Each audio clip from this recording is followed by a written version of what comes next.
right, good evening, everybody. Welcome to the school committee meeting for Milton of February 7th, 2024. We'll call to order 7:01 p.m. And first we'll do our Pledge of Allegiance.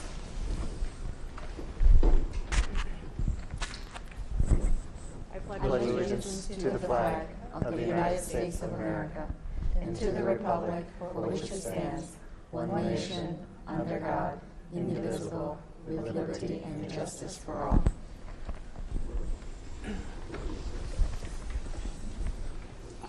So before we get started with our school committee meeting this evening, I would like to have a moment of silence in memory of Mr. Francis Desmond Jr., who passed away on January 17th.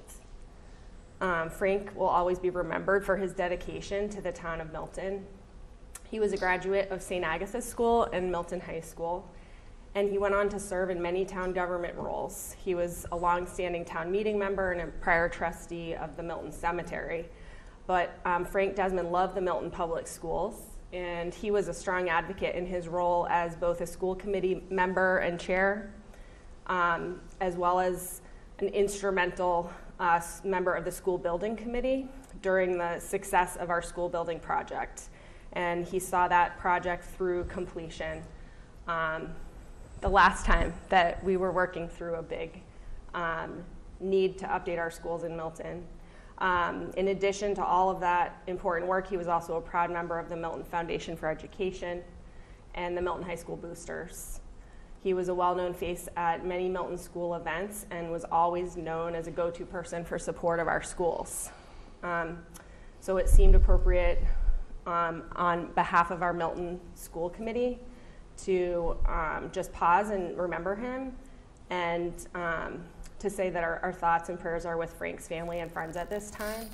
So if it's all right, let's just take a moment to honor Frank Desmond.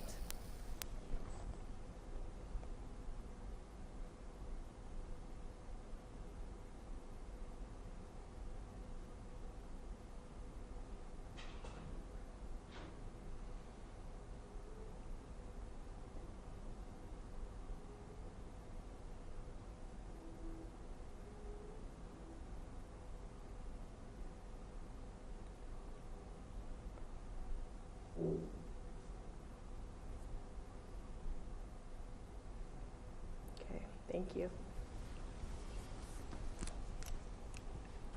So now we will just look over our agenda for this evening and confirm whether we have any changes to tonight's agenda. We have a number of different topics here. Does anyone have any changes you'd like to propose? That looks great. All right. That's good. Then we can go ahead and approve that. And the next item would be citizen speak. This is when we set aside time for members of the community to come and share their perspectives with us. We set aside up to 15 minutes for speakers to share up to 3 minutes at a time if they have comments that they would like to bring. Are there any members in person of the community who are here to participate in Citizen Speak this evening? Okay. Is there anybody online? If you're online and you'd like to participate, can you please raise your hand at this time?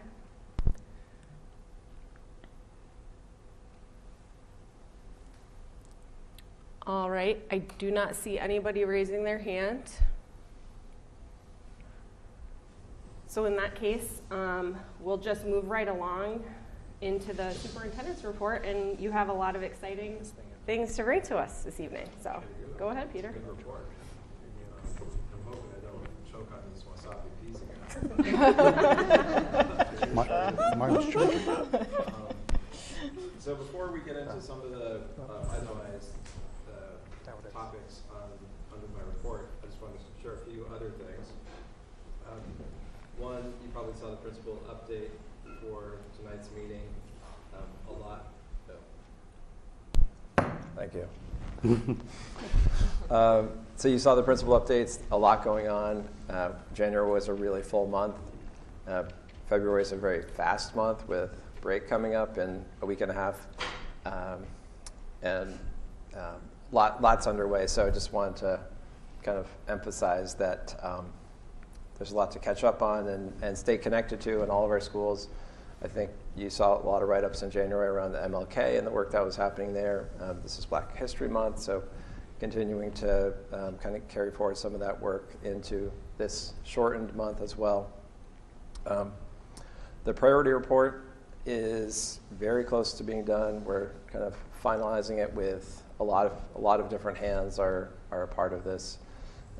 We are hoping to send this out to Jackrabbit next week and to hopefully have it for our next meeting. So that is exciting.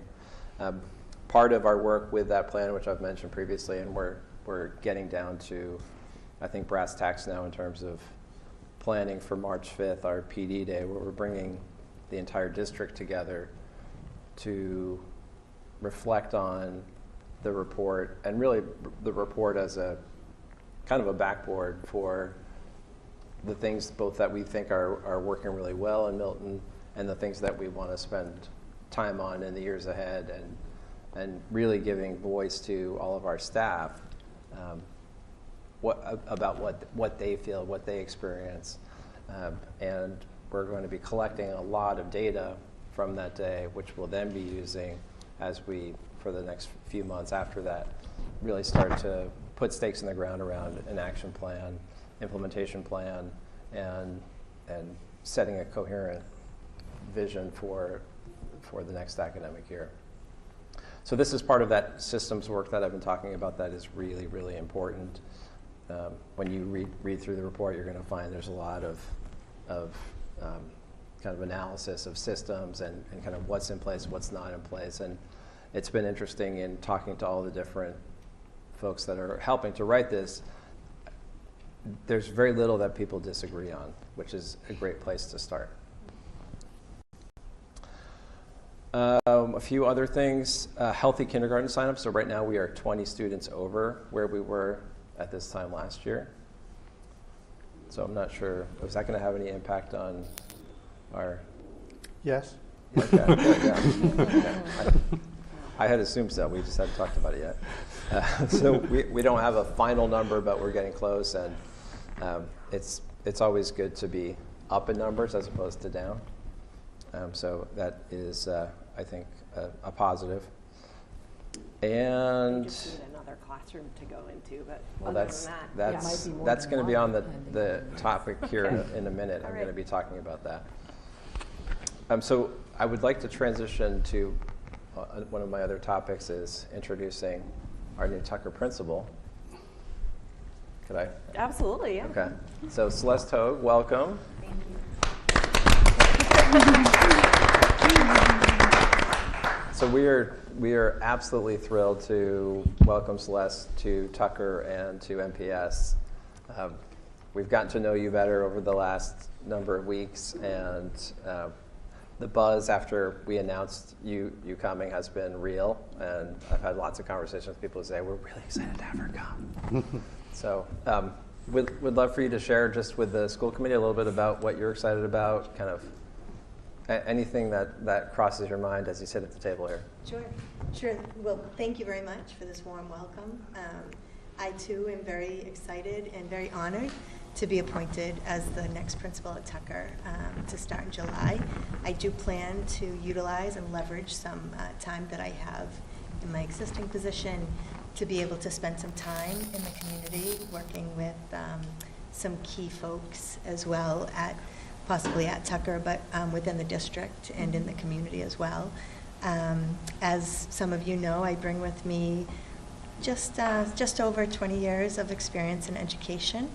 I strive to be a very good listener, good collaborator. I did that as a teacher, and I had some success with it. Loved being a teacher. I never saw myself in this position 20 some odd years ago.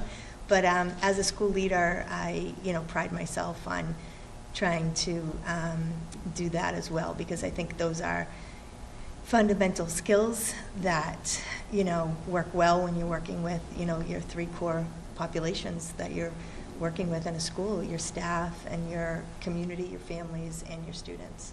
So, I thank you all for this warm welcome, and if you have any questions, I'd be happy to answer any.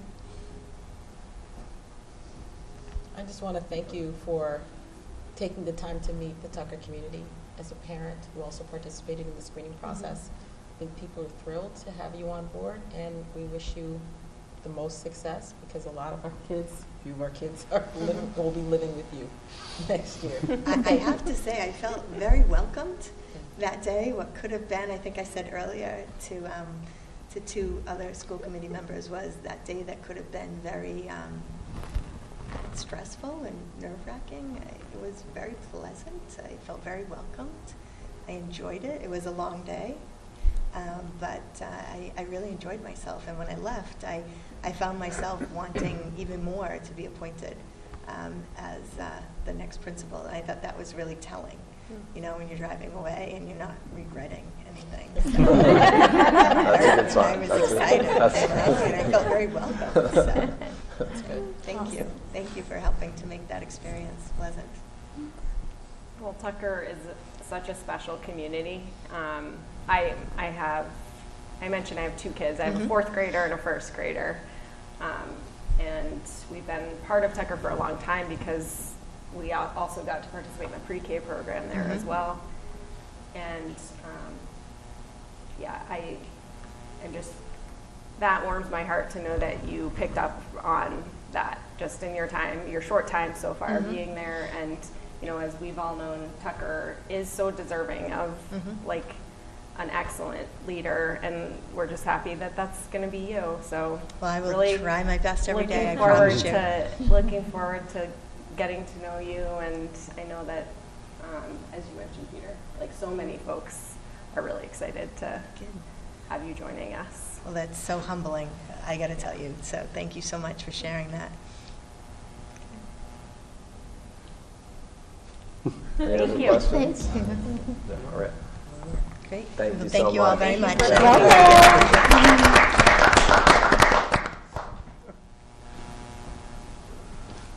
Okay, next on my report is student representatives, and this is the best part of the night. Y'all want to come up and sit at the end of the table? So I mentioned in our last meeting that Bao and I have been meeting with this incredible team over the last months as we've kind of talked about how to make this role meaningful and impactful, and kind of working together to look ahead to see what would a model look like for all of us to really have student voice set front and center. And these 4 students have a lot to share, great insight. They're fun to hang out with. Do you all want to introduce yourselves first? I'm Sydney Burns. I'm the junior representative here. Hi, Adam Cheers. I'm the freshman representative. I'm Elias Carlos, and I am the sophomore representative. Hi, I'm Julia Mangum. I'm the senior representative. So I think the floor is yours. Yeah, sure. So, gladly. So thank you for having us. One of the things we were tasked with early on in the fall was trying to think of ways to include students in the decisions that are made by the school committee. And so to what extent can students have a voice in this local part of our government? And the primary thing that came up was the calendar conversation that's ongoing, and what input could a student provide on how representative the current calendar feels to them, and what efforts can be made by this committee to address the gaps in whether or not the calendar honors Eid or Lunar New Year or Diwali. And so we undertook a survey in order to assess how well are students feeling that they're represented, and then what are some of the ways that they see themselves in the future able to more to feel more recognized. And does that include a full day off for those 3 holidays? Does that include an integrated school day celebration with opportunities for assemblies, art, and other cultural celebration, or what does that necessarily look like? And providing just that outlet for students to speak on those things, I think will be important, especially as, you know, that's a decision that will affect the calendar, you know, in years to come. So. Yeah. So one of the things that we were talking about is like whether if this committee decided not to integrate it as a full day off, like some sort of like, you know, like reflections that we could have in school in order that we properly recognize these days while not like taking a full day off. So with our survey that we've kind of constructed and with the help of our advisors, we were planning to release it, but also gather input on whether students would rather just have a day of learning per se. Because, you know, it was kind of understood that when kids have a day off, especially those who don't pertain to the ethnicity or religion that these holidays pertain to, they kind of just view it as a day off, and maybe a day of learning or some educational activities throughout the system would actually be more beneficial. So we were also talking about that and ways to incorporate that.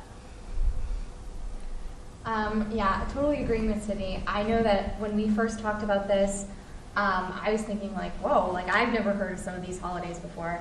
And I think some sort of like celebration like that would be meaningful for some people just to have it recognized. I think we also did our own personal piece just to like work together and figure stuff out. I did a little research on some of the surrounding towns and what days they have off. And something I did notice was a few towns have mentions in their calendar. They recognize holidays at the bottom, and they say like, we won't have homework on these days, or we won't have any games or big events on these days, to make sure that the holiday itself is being recognized, but that they don't have to take the day off. So I thought that was something to consider. And then I spoke to a few students and staff that I know on this topic in order to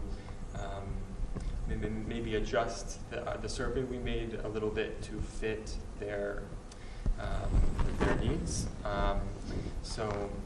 And the consensus is that students in particular really value Milton's diversity, and they really want to celebrate, they have a desire to celebrate the traditions and holidays and rituals of the various ethnicities and religions that are represented in our student body.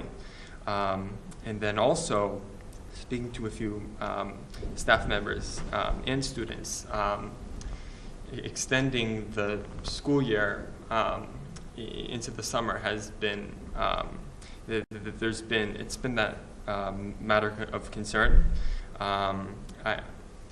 They think it would be unproductive to do that. So they're definitely in favor of taking the half days, which would count towards the 180-day long school year mandated by the state. But overall, I'm going to speak to a few more students and staff members and hopefully share my input. So yeah, that's pretty much all that we were talking about, and we were planning on sending the survey out soon so that we can report some of the data back to you all. And the survey is only sent to the high school and the middle school students. Yes, I think that's what we were planning on. Great. Yeah. Thank you all for sharing. This is really exciting. I'm not, this is such an important topic, and we've been talking about it a lot for a long time. You know, and I think you're even just voicing some of the reasons why it's a little bit complicated, right? Both practical reasons, like the trade-offs you're making when you're adding days off as far as lengthening the school year potentially, but also I really appreciate your reflections on the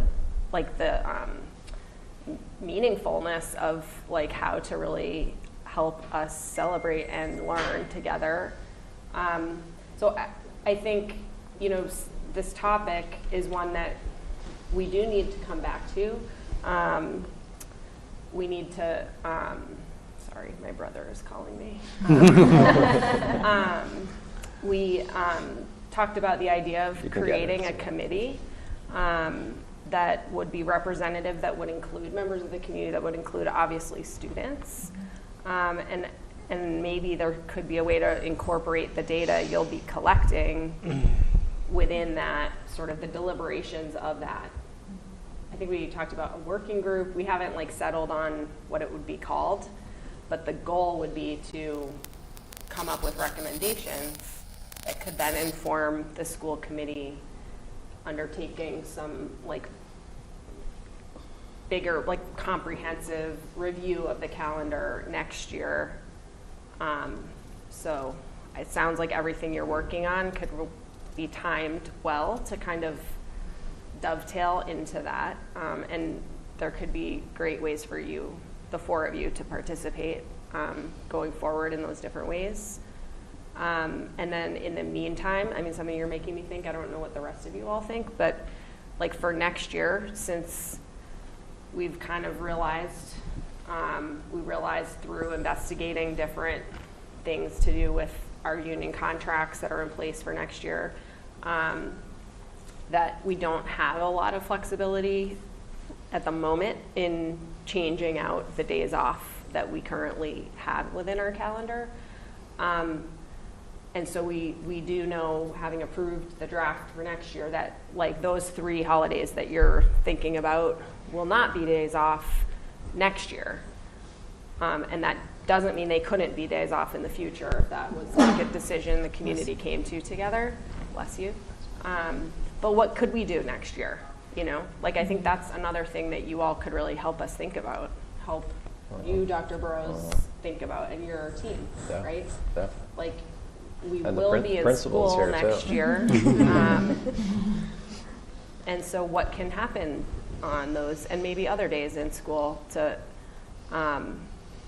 you know, we could really look at that. We could think about that, like Black History Month, what's happening in Black History Month actually, you know, or any number of things that we can keep thinking about together. But I guess I'll stop there. I don't want to keep talking. If the rest of you may have comments about the calendars, but I'm going to put out a question, and maybe it's a lingering question, and it's going to be something we follow up on your next visit. But I'm kind of personally curious also to understand a little bit, like, what brings each of you to this role that you have, like, what inspires your own sense of service, you know, within student government, and kind of what makes you interested in the particular role of representative to the school committee, as far as kind of just what drives you around that. You don't have, I don't want to put you on the spot. You can think about it. Maybe They're very good on the spot. Share. Just kind of curious. I can go first. I'm a senior this year, and I know that in the future I want to go to school to be an educator, and becoming familiar with like the school community itself is really valuable to me. I just served on the principal screening committee with a few other people here, and it was just really cool to learn about how this system works, and yeah, that's why I'm here. I'm here because my mom is also a teacher here as well. She's a teacher in this high school, so I see her every day. But generally, like, I've always been raised that, like, don't complain if you don't do anything about it. And so I think that taking like an active role is just important for me as a student to voice any concerns that I have, as well as to just oversee what goes on here. Yeah, I agree with both Julia and Sydney. I think just a love of service and commitment to justice has led me to represent the school. Just generally, I think, you know, the way that we approach education and the way that we become, you know, we can become change makers if only we take that action, I think is very powerful, especially at this age. And I believe that students in particular have the responsibility to continue the values and principles that we that we value, and I think that we all have to play our part, and I think this role is a good opportunity to begin. It's awesome. Thank you all so much for sharing. Thank you. I'm so proud of you all. Yeah, so I would say thank you for the time that you're giving sort of the calendar topic. You know, it's an important one, and it's one that I think requires sort of that view, sort of like a wide consideration, right? Not only seeing it as we can only do one thing, but what else can we do? So I like the fact that you've integrated that into your survey, that in addition to a day off, what else could be done to honor and recognize the richness that we have in our town. So thank you for that. And I think that you're also starting to model, I hope, what we continue to do into the future, which is bringing student voice into decision making. There are a lot of adults that make decisions for you all, but at the end of the day, you have to live with those decisions on a daily basis. And so I think having your voice at the table is critical because you bring an important perspective, and I appreciate the fact that you're taking the time, and thank you for being the change makers that you are. Thank you. Thank you. Very much. Well said. All right, you all can sit down. Thank Thank you. you. Great job, guys.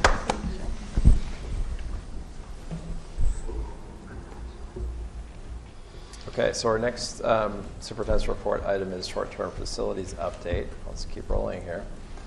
So I shared with all of you, and word has gone out to the community that we did our thorough investigation of the Tucker preschool facility. As you know, we started out by just engaging to see if it was a possibility. When we started talking with Curry. Okay. Did I say Tucker? Yeah. Okay, It's okay. thank you. I was like, wait a minute. Curry, Tucker, you know. It's all good. You got Tucker on the mind. That's They're good. kind of close by. So the Curry, thank you. The Curry preschool space. Once we started engaging with Curry and started digging in, we brought staff in.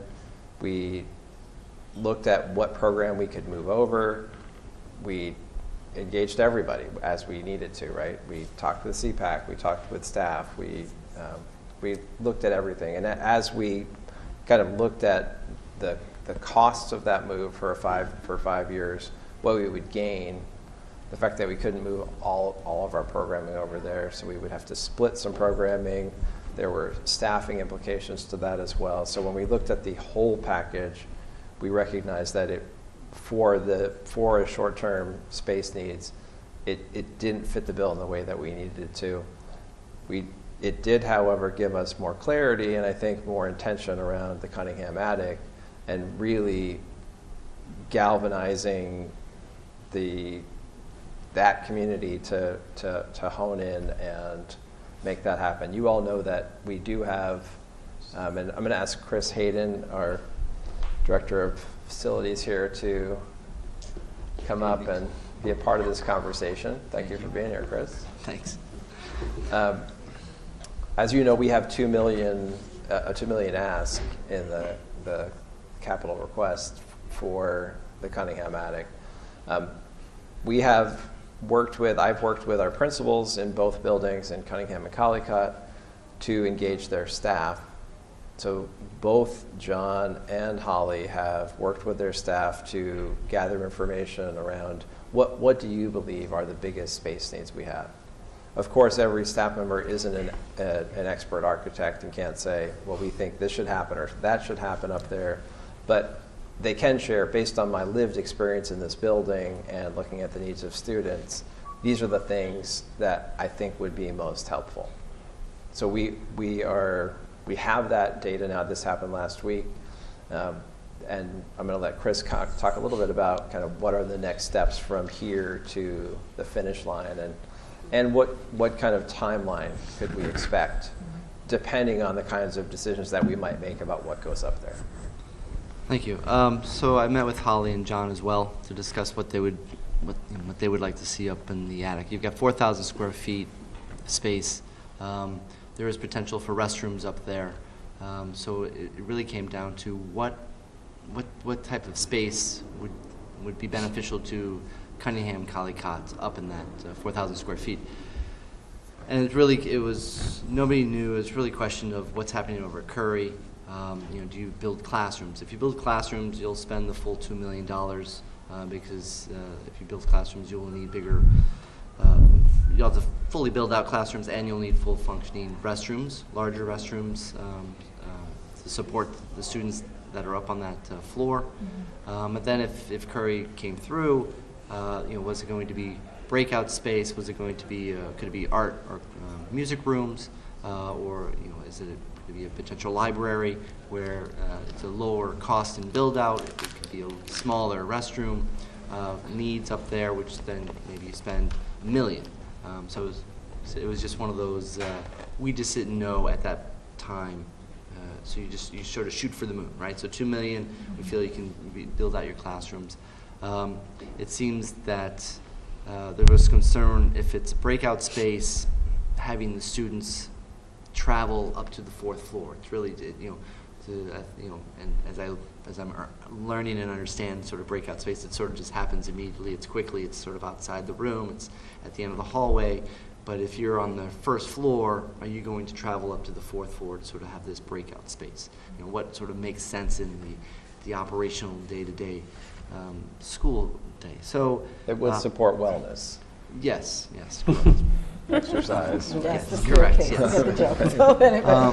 So it comes down to, you look at maybe what have the teachers, the staff, what have they given up? There's no teacher lounge, right? The teacher lounge at Collicott is now a teaching space, so there's no full functional lounge on the 1st floor. So there are no restrooms on the 1st floor for staff to use. So if you're a teacher, you have to go from your 1st floor up to the 2nd floor to use restrooms, right? So, so I think that's a concern for Holly to sort of bring that back, if she could have a lounge back. You talked to John. His lounge currently is in the library of Cunningham, right? And we all know that the libraries are not the best fit for a sort of a faculty lounge. So, I, as a facilities guy, don't like to see refrigerators in a library to support faculty lounges, but you got to work with what you got. So so there's a lot of options on the table. It's just it's really honing in on is it a faculty space? Is it an art room? Is it music room? I know there's some thoughts of the safety of the children on the 4th floor, but I think the building is sprinklered. There are stairwells, plenty of access and egress from the space, so those can be minimalized. I think it's really how do you gain more classrooms on the lower levels, and it would probably be by taking half the space and making them into sort of a music room, art room, and then you gain those classes on the lower levels. It could be a staff lounge or a workspace, I should say, where teachers can sit at a computer and have their own space. Is that used by both schools? Yes, that could be.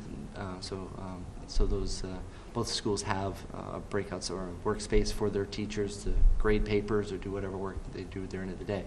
But it's just really having to understand what the pressures are on us if you want 4 or 6 classrooms built up there.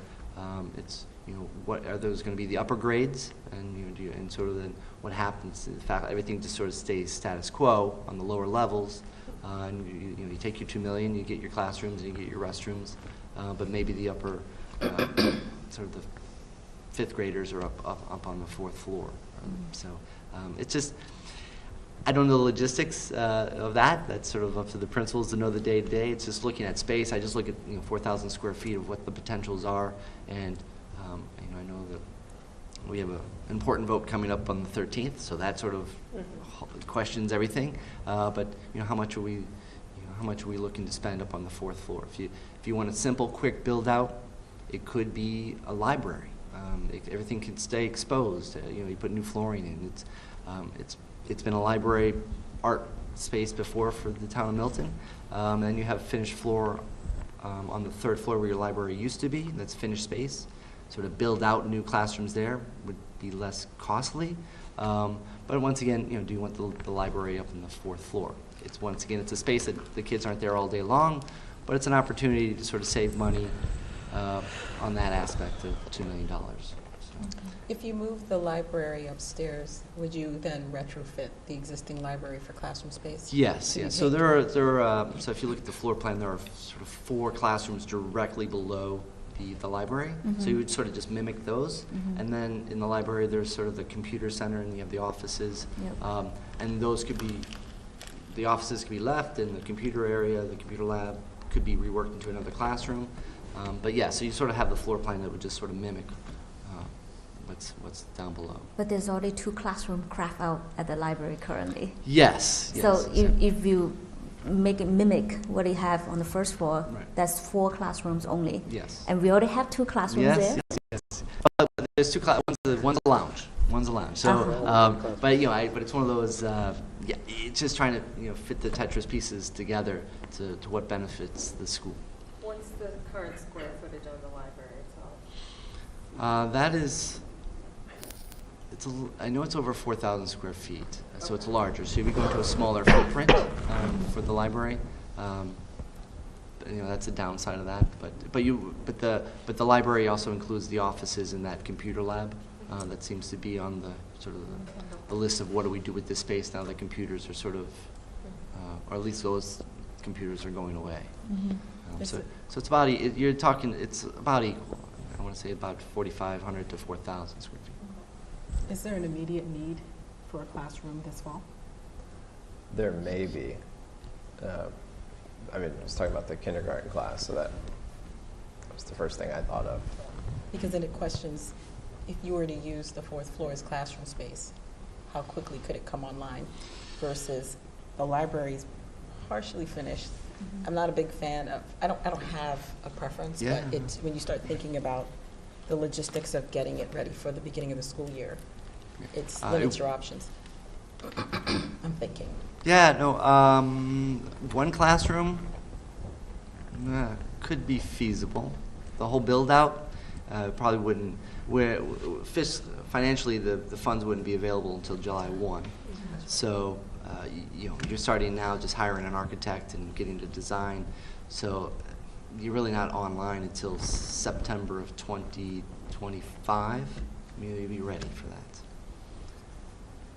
And you're doing construction in an attic during school, right? So you've got live construction going up on the 4th floor. So that's going to be disruptive to the 3rd floor classrooms. You have to remember that. And you've got contractors, and it's inside finish work, but it's going to be a logistics issue of trying to get contractors in and out of the school. Depending on what the space becomes, it could potentially be, like a classroom space you'd bring online at the beginning of an academic year, right? Like you would shoot for, like you said, September. If it was intervention space or some other space that you could essentially inhabit and move back into that space once it was available, it could probably be earlier than that, right? Yeah, correct. And then if for some reason, if it said make it a library, right? All I'm doing then, you're going up there, you're carpeting, you're painting, you're revamping the lights, you're putting some air conditioning up in the space to condition it. Fairly quick, it's sort of because all you're doing is just moving book stacks. So it's one of those, that could be a quick turnaround. And then you're just refinishing the interior space. It's still going to be construction on the 3rd floor, but you're already dealing with finishes and sort of. So it's really just getting partitions up. So it could go a little faster if you sort of make that decision. But if it's going to be classrooms up on the 4th floor, it's a little bit more. So it sounds like there are a lot of options that we're weighing. What is the timeline for making sort of a determination of the best use of that space, and so that we can make it happen sooner rather than later? I think one of the keys is not perambulating around and around Yeah. and looking at the data and making a decision. So that's definitely what we're doing. I mean, we're timing this with, I feel like we'll be able to make a decision pretty soon once we know we have the money available. I mean, right now, we're preparing for and hoping that we get that $2 million. And without the $2 million, I think we're still going to use that space in whatever way we can, either in the condition it's in right now, and ask for the money again, and have maybe a short term. We have a lot of storage up there that we think we can be creative and find places for, or digitize it, records, things like that. So I think they're either way, we're going to utilize that space more efficiently. But I think now that we've got that data as of this week, I would see a decision coming by March. So Chris, you're going to be at next Thursday's Capital Improvement Planning Committee meeting, right? Sure. And so will that be, so just first things first, like to make sure we can be approved for this $2 million, given that we don't yet know like exactly what we would be using it for, will you just be, I'm assuming you'll be prepared to like present the options or answer questions if members of that committee would like to understand what that ask. Correct, yes. And not just the options of what we would do with it, but like what would be the benefit? What would be the, like in what ways would it solve our overcrowding issues?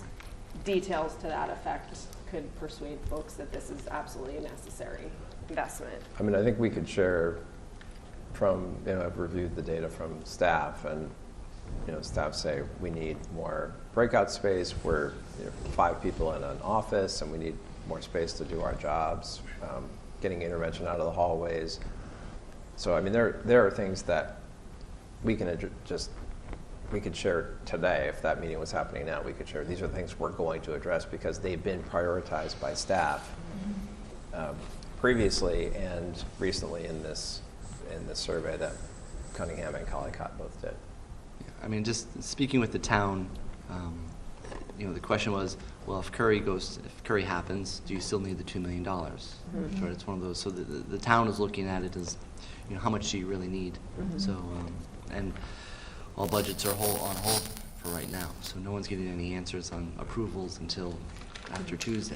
Mm-hmm. That's the tough part. Sort of, I think we'll know more about if that $2 million is even a possibility for us. But it is the better investment. Yeah. If you're, instead of paying a lease. If we can correct. I improve mean, our own because space, I think that is the better idea. Having, and I don't know the in-depth, but as a parent, and sort of just not knowing if the land swap is going to happen. I mean, this Curry may be a bridge to nowhere, right? In 5 years, everybody has to come back, right? So if you don't have a new school ready to go, it's sort of you've done a 5-year lease. Curry wants you out. We're right back talking about the same thing 5 years from now. So it's best to sort of keep it in our own house, build it out, and move forward. Yeah. Yeah, I completely agree that if we have to pick one, right, we have long-term asset versus a short-term or medium-term asset. Correct. I think just the thing that worries me about all the eggs in the Cunningham 4th floor basket is that addresses space needs at a single site. Right, it is our largest site. It's over 1,100 kids. However, it does nothing to help the space crunch at Tucker, which the Curry situation would have helped. Yeah. Tucker is obviously our smallest facility and has real space needs. Obviously, neither of those situations really helps Glover or Pierce or the high school, which all also have space needs that we need to continue to work on. So in any situation, we still have things we need to work on, and that's I think the long-term school building thing. But the loss of Curry as an option from just a space perspective is, in my mind, just, slightly, it's, disappointing, obviously, just from the standpoint of our ability to help one of our other schools. And Glover has potential. I mean, it's a one-story building. If you walk into Glover, to the left-hand side, you've got the principal's office, you've got the music room. But you have potential to add on to the wing. There's a music room down there. So that, it's a one-story building. So you get an architect, you get a design, you get a number. It could be a quicker build to do something at Glover. There's more parking availability to extend park. So if you put more teachers there, you're going to need more parking. Not much, but there is potential for a build out at Glover that could get you 6 classrooms, and it's there. It's just it's going to cost more than $2 million, but it's sort of I think the town we need to start looking at the potential. I mean, there's potential at Tucker behind the school to build on that. And so there are little caveats at every little school that I've looked at that there's potential to do additions. I think Tucker has always been behind Tucker's that is sort of there's a gold mine back there. There's a lot of real estate back there. We can build right up to the curb. I've already spoken to the inspectional services on that, so we can fill the entire back of Tucker and build. You mean the basketball and soccer? No, behind it. There's an alleyway where our food and dumpster are. Oh. Yes. So that can be built upon. And you can double the size of Tucker's cafeteria in a heartbeat.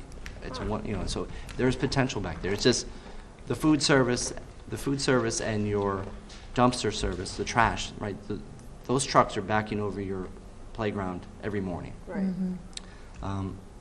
I guess back in the day, I haven't been here long enough, but apparently those services used to be on the front. So if you know the parking lot, there used to be a door there. Now there's a window.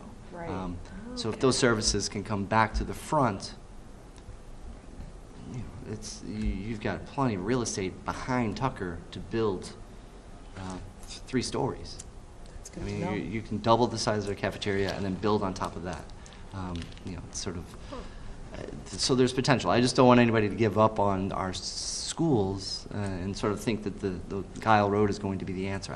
If that comes to fruition, great. If not, I think we still have potential at our schools without doing modular, without the plans that we had previously. I can't question why. Maybe this was thought of years ago, but I think it's sort of having looked at the floor plans and just sort of like fit room and making things are to scale. I'm looking at things properly and sort of understanding that yes, this could work. So it may not be 6 classrooms, but you can at least get 5 at Glover, right? But once again, it's only 1 story, so it should be and you're not interrupting you'd be interrupting the playground up front, but you could build on and then just demo a wall and then open up and connect the building. So you can do all this construction behind the scenes and then blow a wall open, and now you've connected to the building. So there's a lot of potential. I just think we have to sort of look at every square inch and every little nook and cranny, and we'll find it. The solution's there. I appreciate your creativity.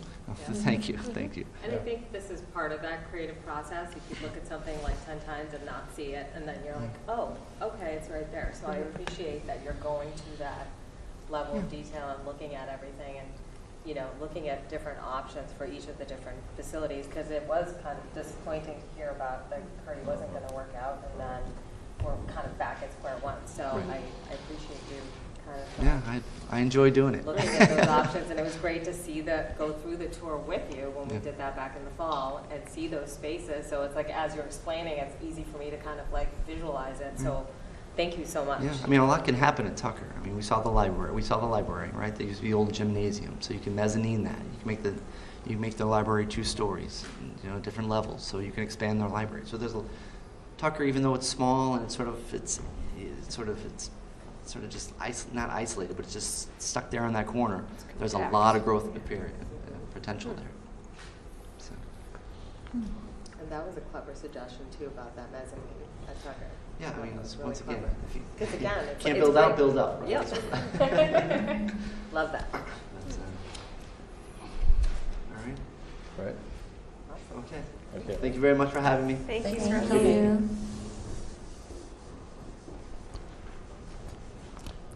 We're still in my report. I'm hogging all the time tonight.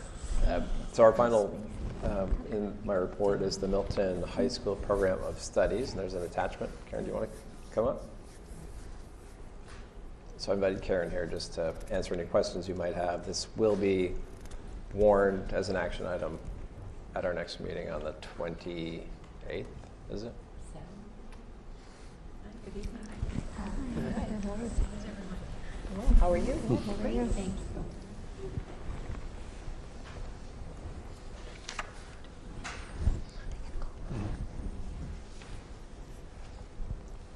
Karen, do you want to just give a kind of a brief overview of changes and what have you?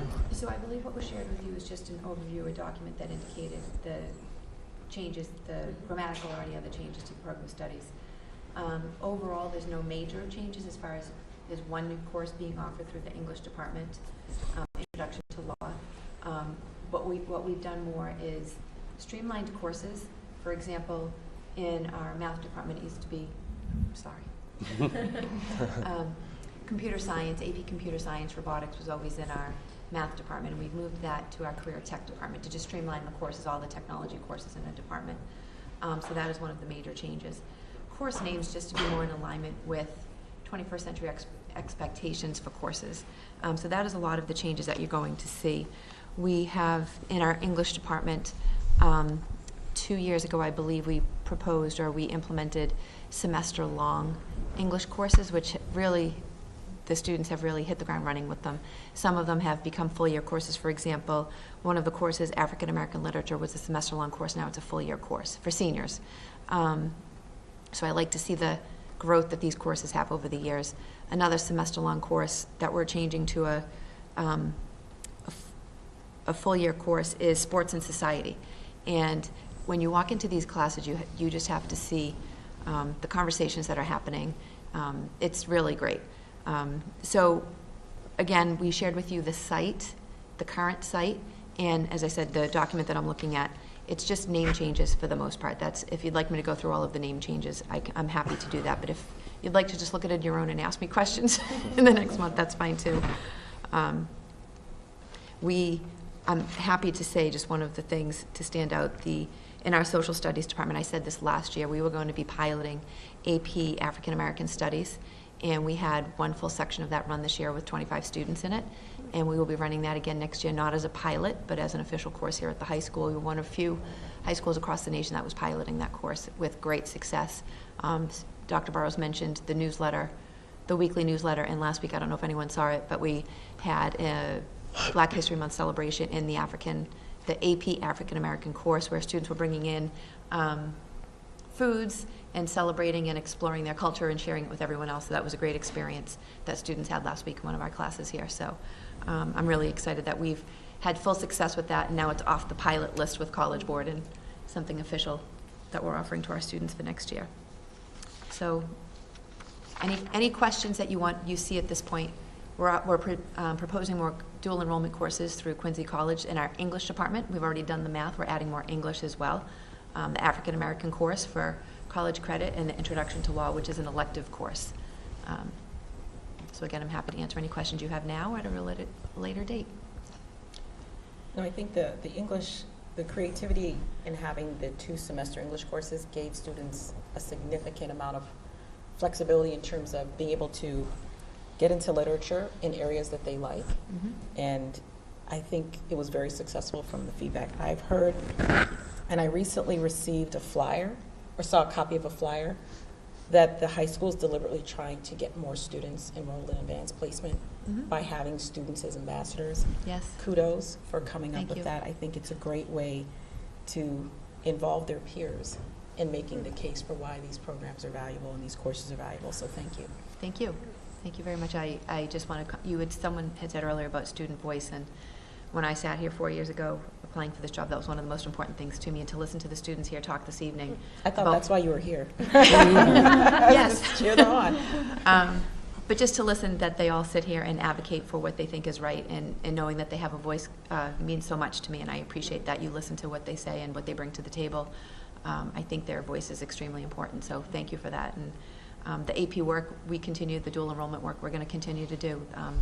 There's so much value in that, so thank you for recognizing that. Yeah, the fact that more students are going to be able to leave high school with college credit, whether through AP or dual enrollment, it will set Milton students apart and will probably save their parents a lot of tuition, so always a good thing. The last time I spoke to all of you was that when we did our site council presentation, I just cross-referenced, again, the dual enrollment piece. The $350 we charge for a 3-credit course versus just UMass state level is, I believe it was $15.75 when I just checked earlier today for 3 credits. So there is significant support when we can offer that exposure. And when you have that exposure at the high school level, it creates more success. That early exposure really just helps in the long run for our students. So you'll keep hearing me say that. Thank you.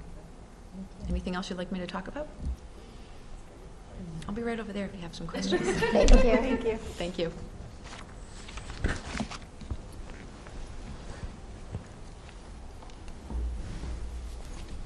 Anything else? Sure. Let's see. What else can I talk about? Make it up. I got a lot to say. I think it's over to you. Great. Okay. Thanks. So, chair's report, there's just one item here tonight, but before I go into that, I'll just mention I want to give a shout out to Collycott because this morning was World Read Aloud Day, and I had a great time participating. I know a lot of other people, I think both of you were there, lots of other folks from the community and the district. And I got to read to a 5th grade class, and they were great, and it was really fun, and it's just a nice way to see our community come out to support, but also for one of our schools to like invite the community in. It's really nice. So just want to appreciate that experience. And then the only other thing on this part of the agenda is kind of a brief report out on our governance retreat that we had last week. So just to kind of share with the community. We've implemented these retreats. I think they're kind of shaking out to be like quarterly. And this grew out of our work over the summer with your kind of onboarding, Peter, around ways to build a strong working relationship between the school committee and the superintendent, but also to build relationships among ourselves as school committee members and really kind of like figure out how we can work most productively together and just intentionally. And so these retreats, we had one in the fall. This one last week was a follow-up to that. And it was just, in my opinion, like a very productive and enjoyable way to really do 2 things. The main thing we did was focus on our operating procedures that we continue to try to create for ourselves as a school committee. And we made progress toward identifying, what our priorities are in those areas. We made progress in deciding upon a kind of format that we want to use to ultimately present these operating procedures. And Peter and I have a meeting tomorrow with Stephanie where we're going to kind of push that ball down the field, and that will be good. We'll be able to bring that back to the next governance retreat that we have and hopefully be close to finalizing at least our first iteration of this document. And then the second thing we did was also spend time doing some mid-year reflection, just both as a group and as individuals around what we feel has been working well so far this year in our work as school committee members and as a committee, and then also some areas that we're continuing to focus on. And so I personally found that really valuable and just felt through that time just continued gratitude for the 5 of you and the way that you're showing up for our work together. And of course to you, Peter, because your leadership in kind of helping set a tone for this style of collaboration and just being colleagues has meant a lot, really helped. So hopefully that helps the community kind of understand what that is we're doing when we meet. We eat together. That's another, we have dinner together. We're able to kind of interact in that,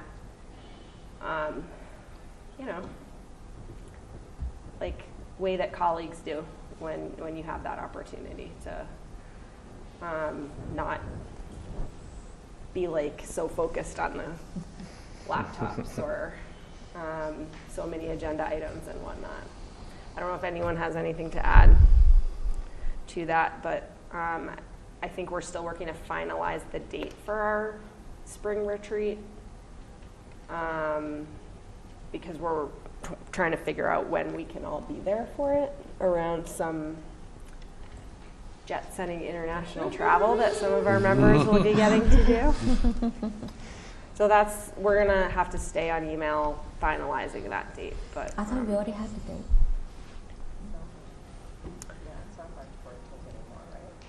No, that's when Val can't make that date. No, now. I thought we already set the date for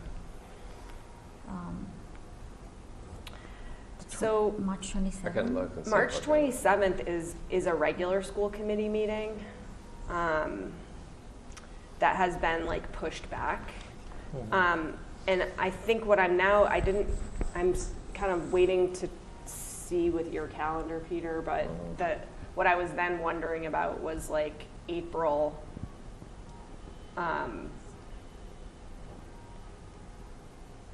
the week before vacation. Are you back? When are you coming back? I come back. I'm only gone for like 4 days, but it's just like The week of April 8th? Yes. I'm gone. Yes, I come back on the 8th. So, I think,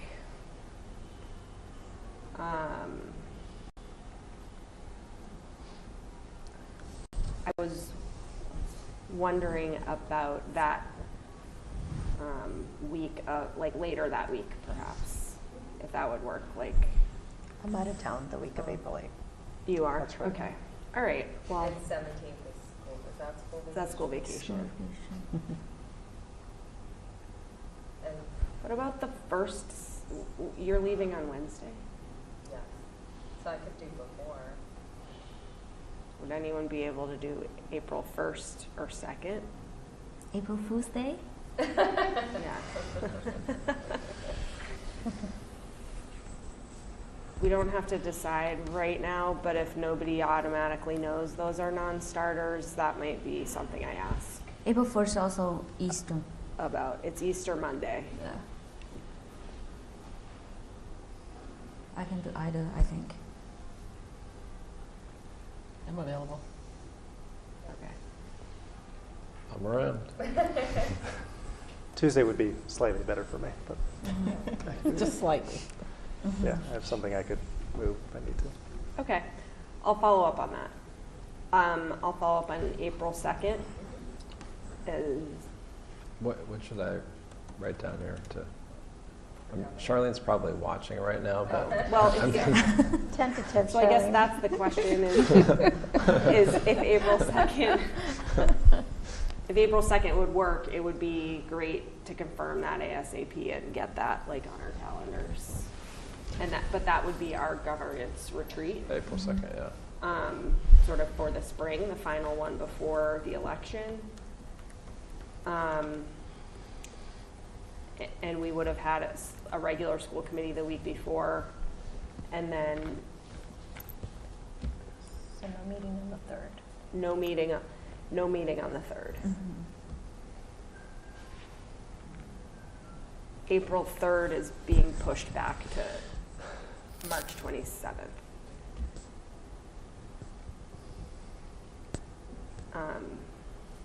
Yep. Which actually means we end up with like a break. You know, it's not often we have that break between meetings. But we would have, anyway, we don't need to keep doing this. Do we have a Subjecting meeting all to schedule on March 20th right now? March 20th? Yeah. Yes. Yes? Right? Okay. Facilities? I have facilities and school committee on it. Not school committee. Okay. I have it on my calendar for some I have it reason. on my calendar too. I think facilities is presenting, right? Okay. No, I Yeah, just it have is our a normal, back-to-back I just with normal, have our normal meeting on that Wednesday.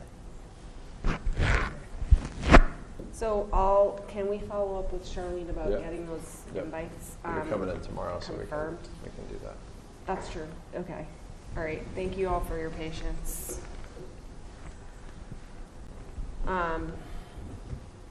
With all that. Okay. So that's all I have for my report, unless anyone wanted to add anything.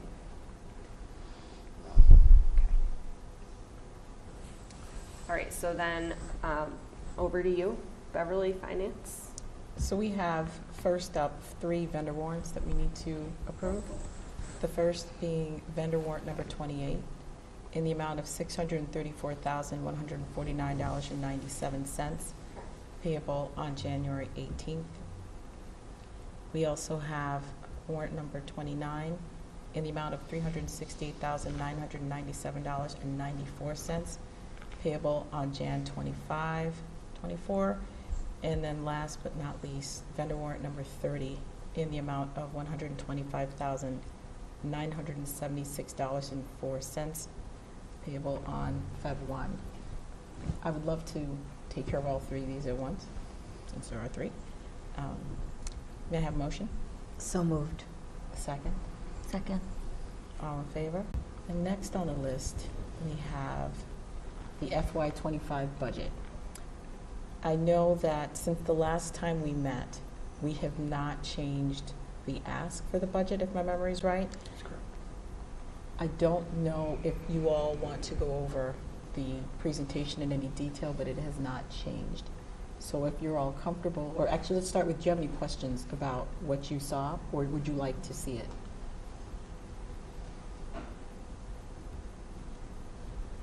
That's good. I think all of you at some point have been in one of those meetings to go over the full budget presentation that Glenn and or Peter.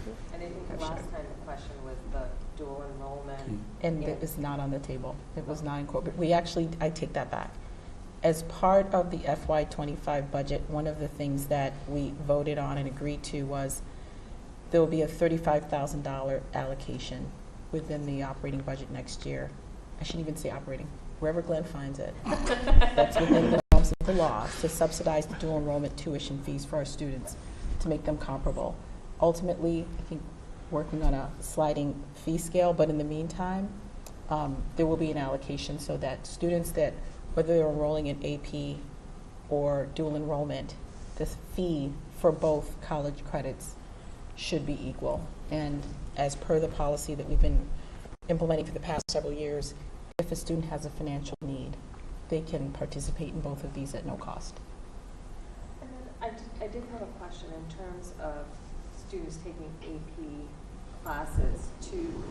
The majority of them get college credit. Or a qualifying score, I guess. Or qualifying score.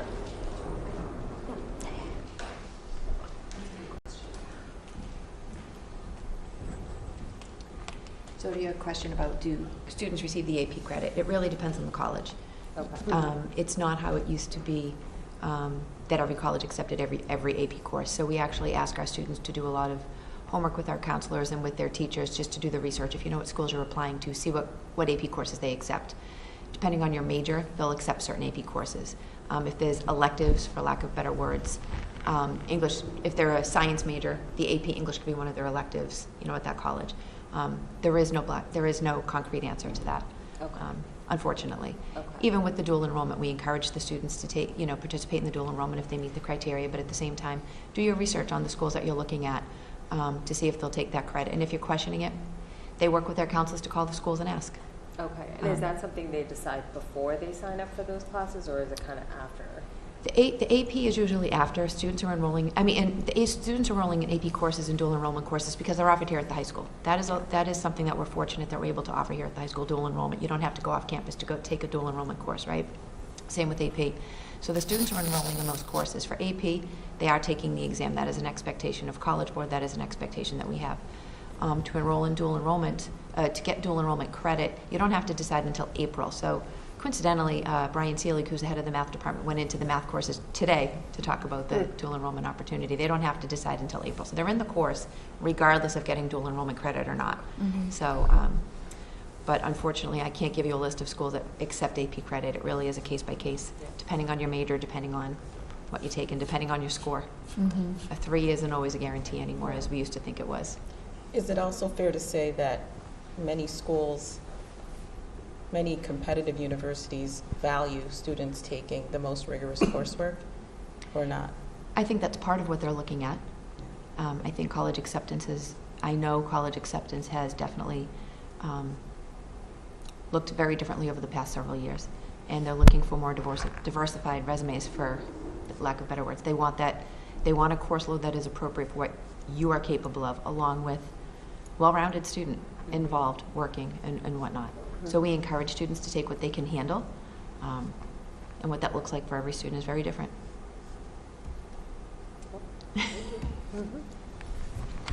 Thanks.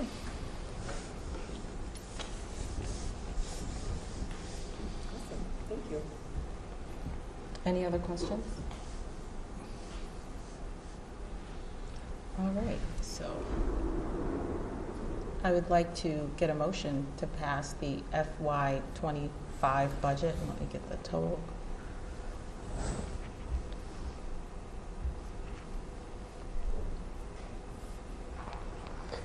Just give me a moment, I'm opening it up.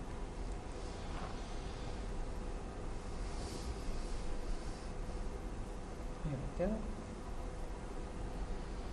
In the amount of, this is cost to maintain, the $66,980,230. Yes, that's the budget for FY25. Does that include the roll-up? No, it's not. It's more, isn't it? That's the level. That's the level service. So it's I'm just that looking plus for the the slide. 1,075,000. Right, 75,500. Yes, Which slide number is that on? that's 25. Thank you. Got to do some math here. So that would be 68,050. Oh, we have to add it together. 730. Sorry about that. Let No, me put it, What let is me it? actually calculate it. 68,055, 730. So moved? Can we just add a slide with that Total for the on next it. time Yeah. when Yeah. this I is think being I had presented? I had asked Yeah. for that. So just for the record, let me make sure that we say the total right. Glenn, would you please repeat it if you've already calculated? 68,055, 730. Can I get a motion? So moved? Second? Second. All in favor? Thank you. And next on the agenda is the second quarter report, which is attached. Glenn, would you like to walk through that quickly, or do folks have any questions? He did walk through this at the Finance Committee meeting.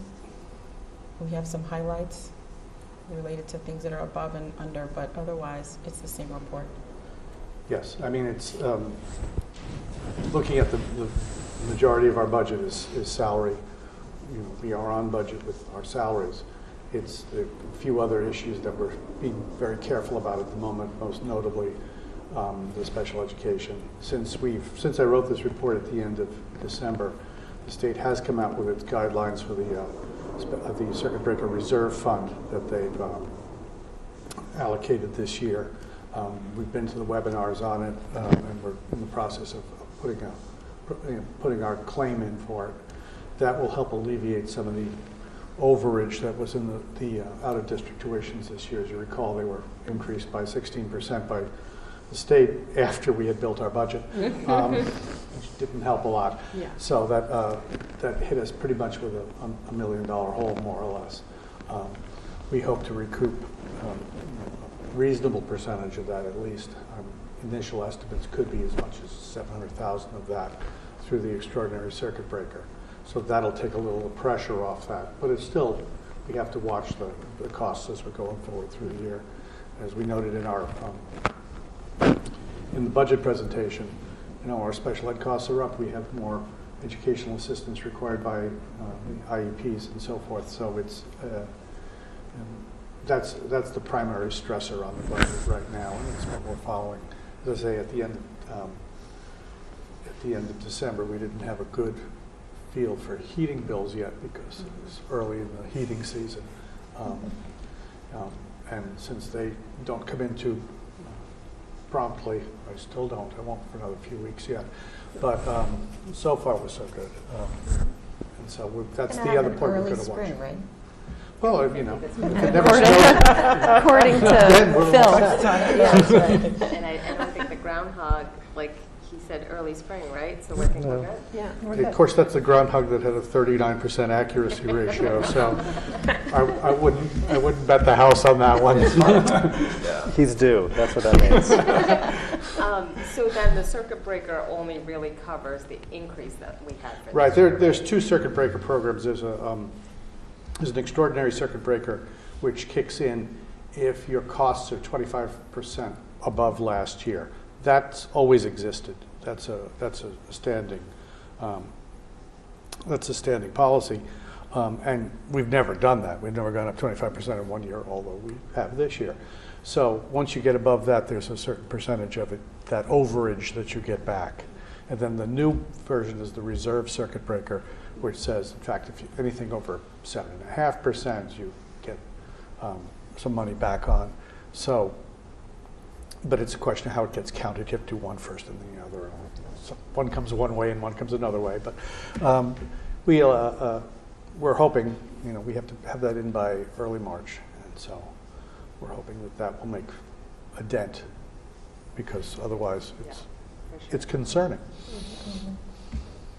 We do have I did hold over money from some of our circuit breaker last year. I try to hold over part of our circuit breaker every year into the next year for these circumstances. So we have the ability to take a hit of some size in a given year from a little bit of reserve circuit breaker that we built up over time. I mean, once upon a time we had no reserve in the circuit breaker. At the end of the fiscal year, that account was zero. And over time we've built it up so we have a little bit of a cushion for the unexpected out-of-district placement. I mean, we have out-of-district, we have one out-of-district placement that's in excess of $500,000. I mean, it can get very big very fast. You know, so they range anywhere from 40,000 to, as I say, 530,000. It's, you know, it's a lot of money quickly. Any more questions before we move on to the fee schedule? Thanks. So the last item is the school year 25 fee schedule. Thank you, Glenn, for putting together one comprehensive report with all of the fees. Some of the highlights, my notes, include the fact that we recognize that there are fees that haven't been touched in several years, and a request was made that we at least almost like an auto renew. Every year we should be looking at certain categories of our fees for increase, especially around the facility rentals. And more importantly, that as Glenn enters the second or third retirement, we very much appreciated that you support the district literally, and every time there's an emergency you have risen to the occasion to support the district. Thank you very much for that. That whoever is in the seat next year has a schedule which also includes updating this comprehensive list of fees. But we first need to vote on them. Do you have any questions? I will say before you vote, there will likely be one further change. In meeting with Martha Sandoval of Community Schools, she is looking at offering 2- and 3-day after-school programs, and we're looking at how we best serve folks in the community school program. So given that, there likely will be a change in that structure because we currently don't have a fee for those kind of tuitions. And we'll also be looking at the Camp Cunningham in the summer in terms of whether we need to make any adjustments to that. So we had a meeting scheduled for today, but unfortunately illness prevailed over one of the members, so we'll possibly next time. But I do think it's good because having that flexibility for families should in fact reduce the cost for people who don't necessarily need 5 days until 6 o'clock. So that's a very worthy reason for it not to be done. Does that mean we should delay the vote? No, I think you should vote these and I'll come back with an amendment when we get community schools. Does anyone have any Is questions? that a possible change to the Camp Cunningham for this summer, or for the following summer? I'm guessing it probably won't, it may not be for this summer. I haven't talked to Martha about it, but we are getting late in the game to talk about changes for this summer. So unless it's right away, it wouldn't be for this summer. It's we're more concerned with looking at particularly the after-school program in the fall. And I'll just add as an aside too that the 2 and 3 day option is part of trying to create more access for more slots, along with other work that we're doing. And that was the meeting we were going to have today, was talking about what is our 2.0. Oh, that's good. Essentially, in terms of thinking about cost, thinking about structure, and kind of realizing that we frequently hit the wall trying to find people who want to work for 3 hours a day. It's very hard. It doesn't have benefits. It's not, we consistently can't find enough staff to meet needs. So we're looking at what other ways can we approach that. So I'm excited to problem solve that and go forward with some solutions. I think our families will appreciate the increased capacity. I hope that's not me. Any other questions about the fee structure? Have you confirmed about the welcome to middle school plan? Like previous years, we have the 3 days in the June or 3 days in August. I'm meeting with Bill tomorrow morning. And we've been talking over the last few weeks about,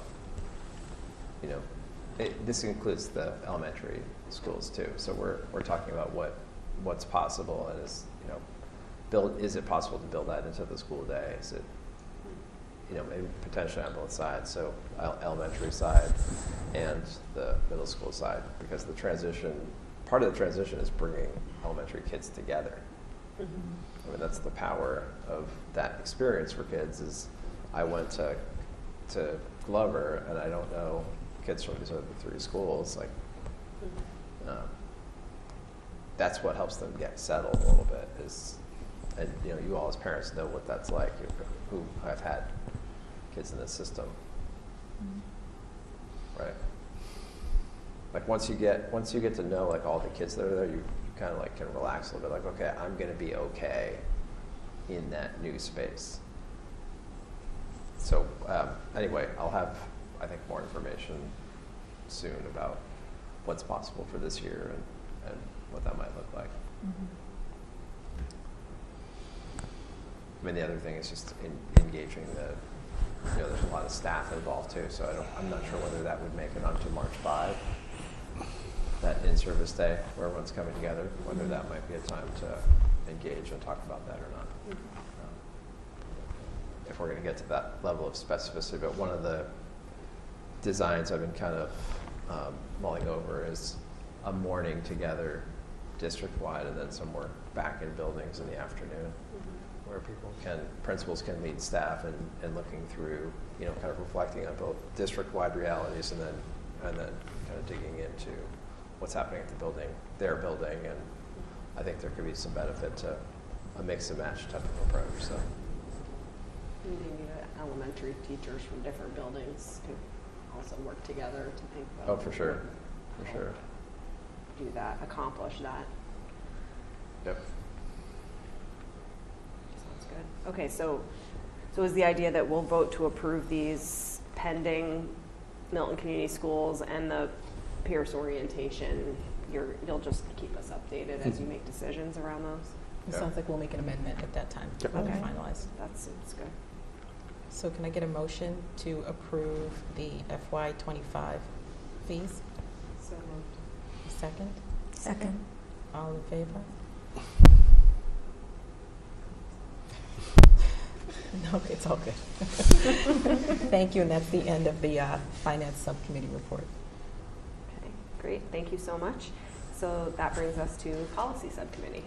Okay, so policy, we don't have a vote tonight, and Glenn and Charlene were very nice to put all the summaries of all the policies we went through for Section A. As we decided to put systems in place, we figured there was like an order to how we update these policies. So that was something that we decided a couple of months ago in our meetings, and we decided to start with Section A. So our last policy meeting was on January 23rd, and after doing extensive research, the central office team was not really able to find what was required to be held in terms of policies by the district. So the recommendation was to kind of hold policies that are currently being held by MASC, and they continue to hold. So based on this, and as I mentioned, we're starting with Section A. We have a list of policies, which I can read through. We decided to reaffirm without changes policies AA, AB, AC, AC-R, ACA, ACAB, ACE, ADDA, ADDA-R. And so the descriptions are down below if you want to read them, or I can read them. And then we decided to delete the following policies, which is ACAB-R, ACG, ADA, ADB, ADD, and then we decided to rename policy ACH as JICFB without any changes to the language, because we had one similar, and then we decided to rename policy IHAMD as policy ADF, also without any changes to language. And then we will be reviewing policy AD and ADC at our next policy meeting. Any questions? Sorry, I feel like I was just reciting the alphabet. This is not very substantive, but perhaps you could give me an update at some point as to why these are named in these ways with these letters. I'm sure there's some. MASC does it. And It's an MASC. It's an MASC nomenclature. thing. But we figured like we'd start section by section, so as like committee members rotate and so forth, there's like a place we left off. Glenn did provide some background where we kind of, in the past, we've kind of picked policies that, you know, we wanted a committee member would bring to the table and say, hey, this is important, we should look at this one. So there was really no rhyme or reason. So now there's a process in place. Okay, we've gone through all of these are all up to date, because randomly we find policies that haven't been updated in like 20 years. So, this is now, we now like start here, we're headed this way. So Could you it's great. speak to the rationale for the deletions? Two of them are actually procedures rather than policies. One of them in particular involves the Title IX complaint policy. That's law. You don't need to put that in a policy manual. That you have to do that. And actually putting it in a policy manual, which MASC doesn't do anymore, could put you in conflict if Title IX changes, right? So you try not to reiterate actual legal language in the policy. You'd rather look at them by reference. And so two of those were that. One was one of the deletions was a policy that was the other two don't exist in MASC. They were written locally for various reasons at different times, and feel are not necessary anymore. And a couple of the others are redundant to existing policies. You know, if you have a smoking policy and a drug policy, but you have a substance policy, why do you have multiple things when it's subsumed into the larger policy? So some of it is a little house cleaning. Got it. Thank you. And I think as Anna said, there's been a history of thinking singularly about policy. So it's like, there's this big vat of policies that are just kind of floating around in the water, and you need one, and you kind of like focus on it, and you drop it in, and then It's your tie rubbing on your mic. that was me. Oh, good eye. Lapel. We're all looking at each other like, who did it? Okay. Sorry, folks. Just making sure everyone's awake out there, right? Teach us to wear ties. Yeah. So we're not going through though. We're going through, like, we're finding a policy in another section and then bringing it back over. So that's, we're just kind of trying to do this as methodically as possible. Yeah, the central office team has put in a ton of work and appreciate everything that they're doing. Len, what will we do? I was going to say, you're missing it off, Liz. Yeah, we'll try to accomplish as much of this year as possible. Get it all done by. It's like the last right? day. Glenn, did you finish the policy? Can't leave until he does. Where does this put us under review of all of the A policies? 2 left. This is it. This is two with two The to 2 at the bottom. Yeah. 2 left to review. Yeah. Yes. And so, yeah, those are the 2 that might need more discussion. So, One of them involves having the mission statement and vision statement in there, and the question is that the current mission? Do you want that in there? Mm-hmm. You know, does it need? You know, do you need to reiterate your mission statement in a policy when you have it everywhere else? You know, that sort of thing. Mm-hmm. So, but it's a decision to be made as opposed to, you know, yeah, that's fine, or no, that's not. Requires a little talk. And so at our next, so in 2 weeks' time, we would we be doing a first reading of all of these changes? I mean, I don't a think first we need reading to. is, this kind of is a first reading. Yeah, that's Yeah. what this is. Yeah. In a Okay. sense, this is, because the first reading doesn't involve a vote. Right, And where you're basically reaffirming without changes the bulk of them. yeah. It could easily be just as a vote for the next meeting to Approve these. approve this motions. list.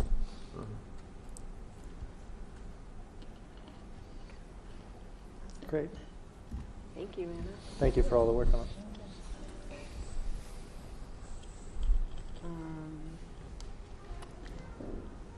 All right, so that just leaves approval of minutes. And these are our minutes for January 17th.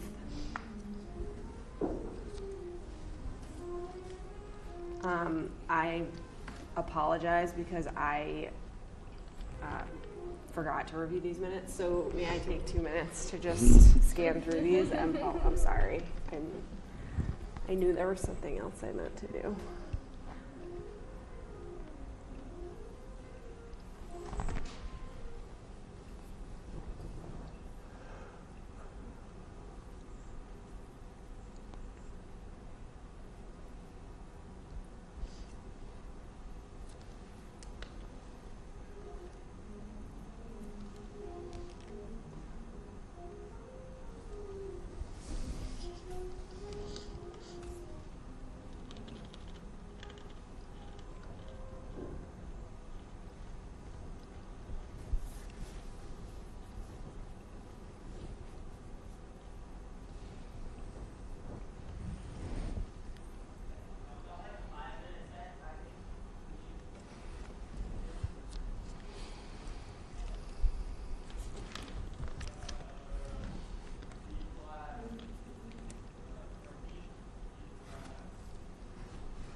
All right, thank you. Does anyone have any changes or edits to these? Okay. Then I will make a motion to approve the Milton School Committee meeting minutes of January 17th, 2024. Is there a second? Second. All in favor? Okay, great. In terms of our next meeting agenda items for February 28th, so we already know under policy we'll vote to approve those changes to Section A. When is our next policy meeting? Hold on a second. Are we meeting before then? I don't have It's it the on my 27th.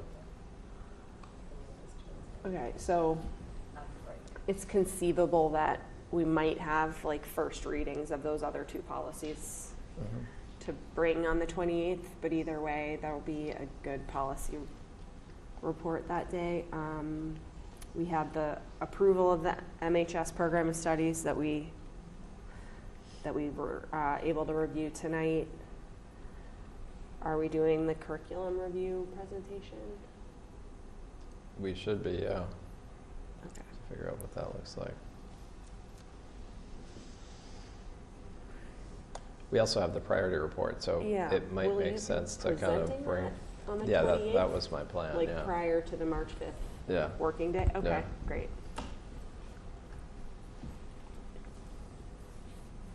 All right, and we'll have finance. We'll have facilities, or We will have school building committee. Will we have facilities?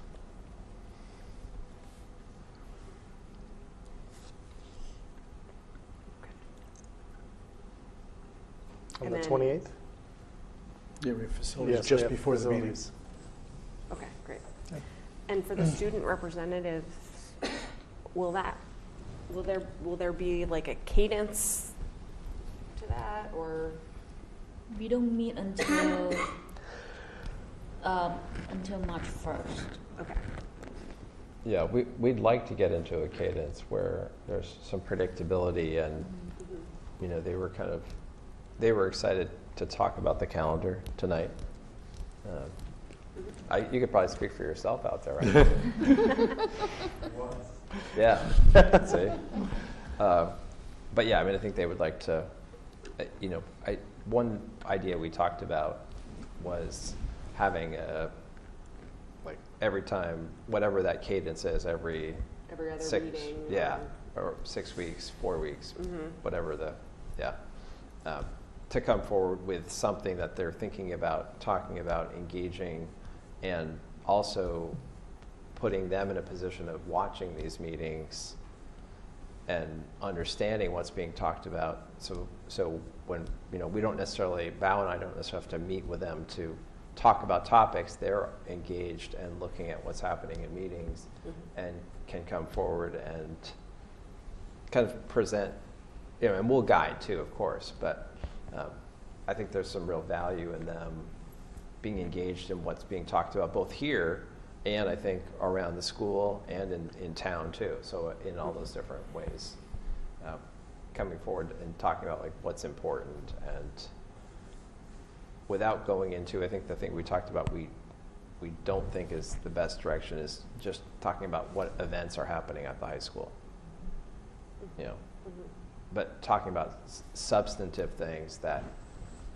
we as adults really need to hear, because we don't see everything that we think we see. I could even see them engaging meaningfully in certain aspects of the budget if we had planned it accordingly. Their feedback on, what is it in the high school when we talk about electives or AP or dual enrollment that's most meaningful for them. So that's maybe something for next year that we can, if we can engage them early enough. But I appreciate the fact that they showed up and had very substantive opinions and plans for how they can engage and how they're willing to engage their peers. It's a significant difference. And that was all them too. Yeah. I hope they run again, because I think their elections are in the fall.